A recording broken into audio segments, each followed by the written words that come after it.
কোন বাড়ির মেয়ে রে তুই? বলবো না। ঘোষ বাড়ির মেয়ে। বৌদি দাদাকে পাঠিয়ে দেবে, কালকে দুধ দুয়ে যায়নি, গরুগুলো হাম্বা হাম্বা করছে।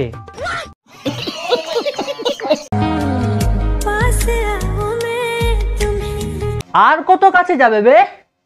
এরপর তো শাড়ির তলে ঢুকে যাবে রে।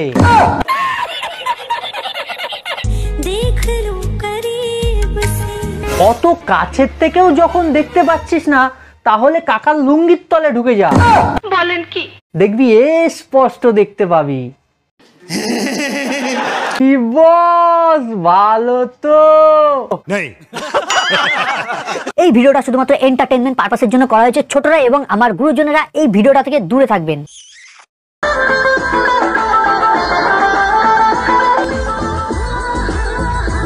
ওরম করছো কেন বৌদি? চুলকানি হয়েছে নাকি? চুলকানির জন্য কি দেয়াল খুঁজে পাচ্ছে না? সামনে দেখো টিনের দেওয়াল আছে, ওখানে গিয়ে চুলকে আসো। আবে সালে। ওরে শালা, টিনের সাথে আবার বাসও আছে। চিরপ্রতিষ্ঠিত কথা। কি কথা বে? দুধ খেলে নাকি শক্তি বাড়ে। এই কাম সারছে। আমি তো দুধ খাই না, এর জন্য মনে হয় গায়ে জোর টোর পাই না।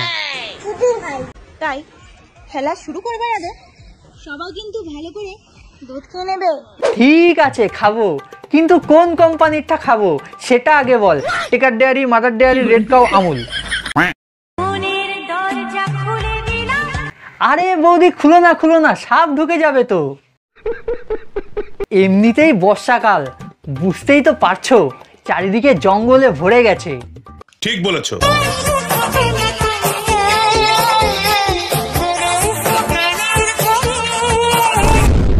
আরে বৌদি তো আমার কথাই শুনছে না, সেই তো খাল কেটে কুমিরকেই ডাকছে। ডাকো ডাকো বৌদি, ভালো করে ডাকো। তোমার খাল, তুমি কুমিরকে ডাকবে না সাপকে ডাকবে সেটা সম্পূর্ণ তোমার পার্সোনাল ব্যাপার।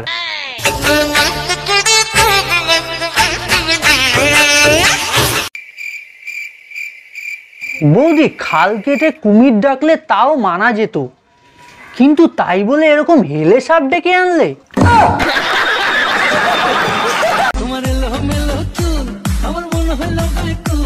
যার যে জিনিসটা ঠিক মতন প্রয়োজন, ভগবান তাকে সেই জিনিসটাই ঠিক মতন দেয়নি, আর যার যে জিনিসটার দরকার নেই তাকেই সেই জিনিসটা ভগবান দিয়ে দিছে। আমার সাদা মনে একটাই প্রশ্ন, এর বিয়ের পর কে কাঠটা টিপবে? সবাই যদি গুটি গুটি আম খোঁজো, তাহলে ফজলি আমগুলো খাবে কে শুনি? ফজলি আম খাওয়ার লোকের অভাব নেই, কিন্তু তুমি যেই আমটা দেখাচ্ছ সেই আমটা খাওয়ার অধিকার একমাত্র গাছের মালিকেরই আছে। এবার তুমি যদি মালিক ছাড়া পাবলিককে আম খাওয়াতে যাও, তাহলে বাজারে নিয়ে বসে পড়ো, দেখবা আম খাওয়ার কাস্টমারের তোমার অভাব হবে না। তাই তোমার আম যদি বাজারেও না বিক্রি হয়, তাহলে তুমি একটা কাজ করবে, যেই স্টেশনেই তুমি থাকো ওই স্টেশনের থেকে তুমি ট্রেনে উঠে পড়বে, আম বিক্রি করতে করতে যাবে। যদি ট্রেনেও তোমার আম না বিক্রি হয়, তাহলে একটা কাজ করবে, সোজা দমদম স্টেশনে নেমে পড়বে, ওখান থেকে সোজা মেট্রো ধরবে, মেট্রো ধরে মেট্রোতে আম বিক্রি করতে করতে যাবে। এবার সেখানেও যদি না বিক্রি হয়, মেট্রো থেকে সোজা নেমে পড়বে শোভাবাজার সুতানুটিতে। এবার ওখান থেকে কিছুটা হেঁটে গিয়েই দেখবে ডান দিকে একটা গলি আছে, গোল্ডেন ট্রি বলে, ওই গলিতে দাঁড়িয়ে পড়বে, দেখবে আম বিক্রি হয়ে যাবে। ভাই মানে এদের আর কত বোঝাবো ভাই, কত আর বোঝাবো, কত আর ভিডিও বানাবো এদের নিয়ে।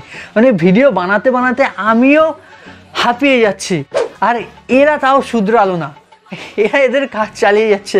তো আজকের ভিডিওটা এখানে শেষ করবো। ভিডিওটা ভালো লাগলে অবশ্যই চ্যানেলটাকে লাইক কমেন্ট শেয়ার আর সাবস্ক্রাইব করো ভাই, আমার এই ইউটিউব চ্যানেলটাকে সাবস্ক্রাইব করো। ফেসবুক দিয়ে দেখলে অবশ্যই পেজটাকে ফলো করো, ইনস্টাগ্রামে চলে আসো। তো চলো টাটা ভাই, আবার দেখা হবে নতুন কোনো ভিডিওতে।